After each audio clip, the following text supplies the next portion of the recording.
What's up? Matt Sports here. Out there has Matt. Yeah, and I'm Matty Wills. What's going on, bro? Halftime score. Not what we quite expected. Bro, where are you at, man? Jesus Christ, bro. Where are you at? Well, I have returned to the Creekwood Tavern here in Smyrna, Georgia. We got a better seat this time. I am sitting, as you can see, there's people all around. They're doing a raffle right now. And I'm sitting watching this giant screen right here. Every TV screen in here is on the Browns game. And funny thing happened to me on the way to Cleveland this morning. I found out that I bought a ticket. I was in Cleveland. I had a plane ticket. I was gonna come out there and go to the game. I was gonna meet Jamal down at the tailgate, and we were gonna get some footage and all of that. I hit it yesterday saying, man, I just got a ticket. Booked my stuff through Expedia. Had my wife take me down to the airport at 5. The plane left supposed to leave at 5:20 this morning. I was gonna be there 7:30, 7 in the morning, and I was going straight to tailgate. Punched in my confirmation number. It said you too early to check in. About 347 hours too early. Apparently, my plane had been booked on a ticket for the wrong Sunday.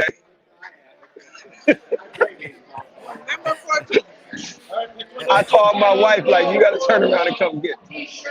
All right, okay. They're going to charge me an extra $100 to change my ticket. But I don't understand how that happened because I clicked the calendar for October the 31st. So I'm not sure how November 14th came into play. But that's what happened to me. I was supposed to be at the game. I was going to be coming from the game. Well, here I am. Well, we're glad to have you, brother. The Browns and the Pittsburgh Steelers right now are tied at 3. A very boring and mundane 2 quarters of football so far.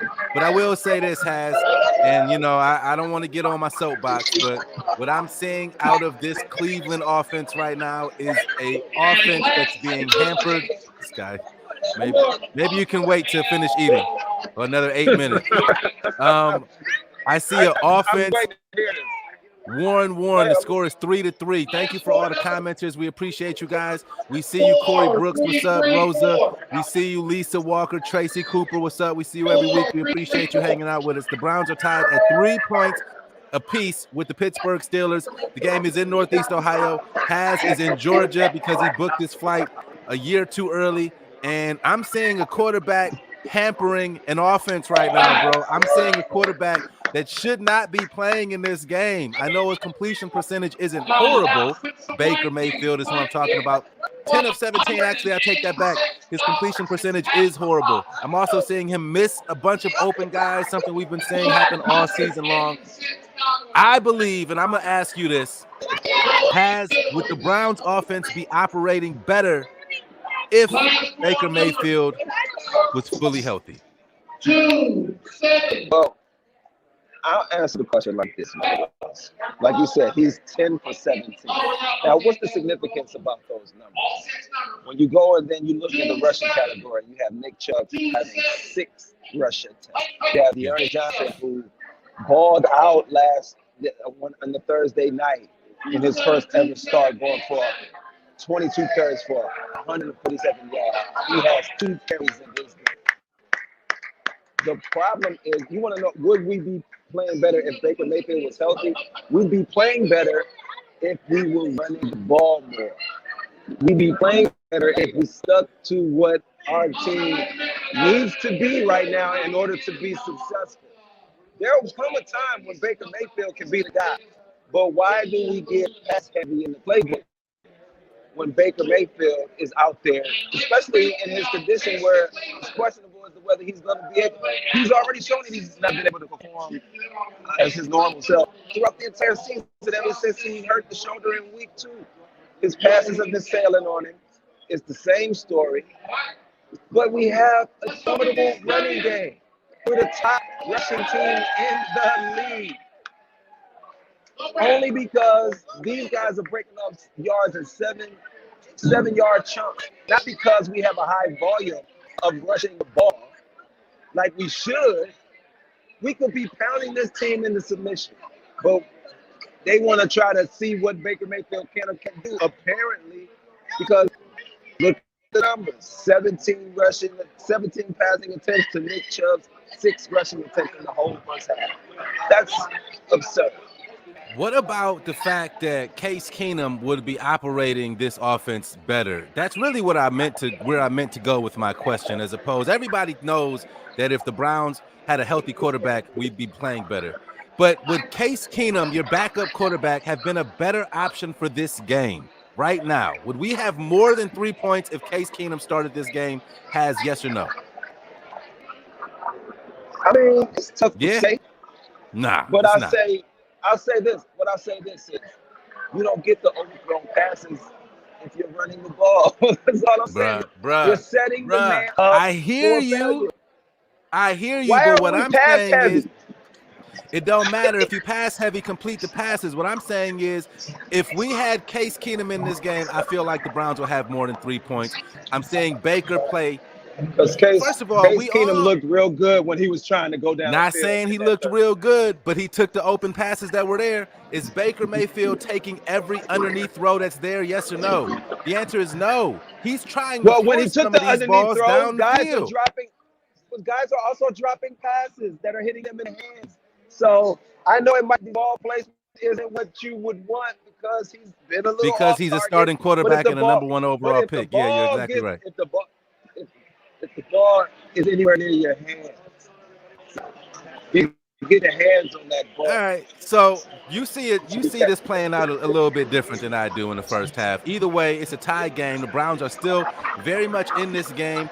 The Pittsburgh Steelers elected to do something that I found very surprising towards the end of that first half with that fake field goal that may have cost them their field goal kicker for the rest of this game. You see, they called timeout to force the Browns to punt the ball back to them so they would have time to try to get some points. But then they realized, oh, wait, we don't have a kicker. So they had to kind of just sit on the ball and eat it. But that could prove to be very big throughout the course of this game, especially a game that hasn't seen a touchdown scored yet. Your field goal kicker might be important. Hey, and listen, when that play happened, it was, you know what it seemed like to me? You ever watch the Super Friends when they have, this is the Justice League, when they have Superman and then his arch nemesis is this guy named Bizarro. He's from the Bizarro world. You know what I'm talking about? No. It's like everything in the Bizarro world is the exact opposite of what this is. We're living in the Bizarro world because that is normally what you would be seeing Pittsburgh doing to us, knocking our kicker out the game, having some extra physical play against us, hitting us, making us look crazy on TV. How many times have we gotten embarrassed, not just beaten by Pittsburgh, but embarrassed because of replays like that, where your kicker gets knocked on his tail for trying to pass the ball in a play you should have never called. This is a reversal of fortune right now, and I'm just happy to see it. I'm not happy, but I'm happy that it's the Browns inflicting pain on the team that has been inflicting pain on us for decades. So I don't feel sorry for him. You're wearing black and yellow. Whatever we got to do to get back, I'm here for it. No flag was thrown, so don't put your kicker in harm's way. Right. No, it wasn't a dirty play. It wasn't a dirty play.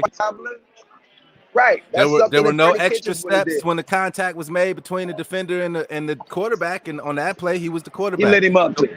Yeah, he let him up too. Ant Williams agrees with you, why would you abandon a run during the second quarter? That's a very good question, and hopefully they'll turn that around in the third and fourth quarter. The Browns will be coming back onto the field. Remember, Pittsburgh elected to defer, so they'll be the first ones to get the ball in the third quarter. I just need to see, just like you lamented, some more calls to run the ball. Let's get Nick Chubb a little bit more involved. You're still seeing the effects of not having Kareem Hunt, because our running backs right now that are playing are not pass-catching running backs, at least to the degree of a Kareem Hunt, who could be a starter probably on any team in the NFL. Listen, man, our backs are good. All of them. We For know sure. what all of them are capable of. So there's no fall off here. They catch the ball out of the backfield. Just gotta give them the ball pass. I was just Like, saying they listen, can't catch it as good as Kareem Hunt, and I think that's pretty evident. well, You man, just saw Dearness see, Johnson drop one at the end of the half. I mean, at the end of the first half. What but you but said, Baker's hitting people. last week he was in the zone and he couldn't miss no matter what happened. So I'm just saying. Yeah, I'm just They're, talking they're, strictly they're, from a pass catching ability. That's all I'm saying. There's a drop off between your running back's pass catching and ability though, from Kareem Hunt and anybody else almost in the league. So it is what it is. We'll be right back as soon as this game is over. Nah, they are. So I see Jim Nantz and Tony Romo. They're welcoming the broadcast back on. So they'll be coming back onto the field in just a few moments. Remember, we'll be back on recapping the entire game. Hopefully we see a touchdown. You know, that would be nice. Hopefully we see a touchdown scored by the Browns. No less. If you hand the ball off and keep running it, you probably will. I agree. Also, hopefully, we'll see. Baker Mayfield takes a couple of those underneath throws so we can actually get some first downs. But hey, you know, we'll see what happens, man. Yeah, and speaking of Bizarro World, I feel like this halftime show was in Bizarro World. Maybe you can hold. I think those might be microphones on those antique headphones you have there. Perhaps before next week you can get yourself some AirPods, man.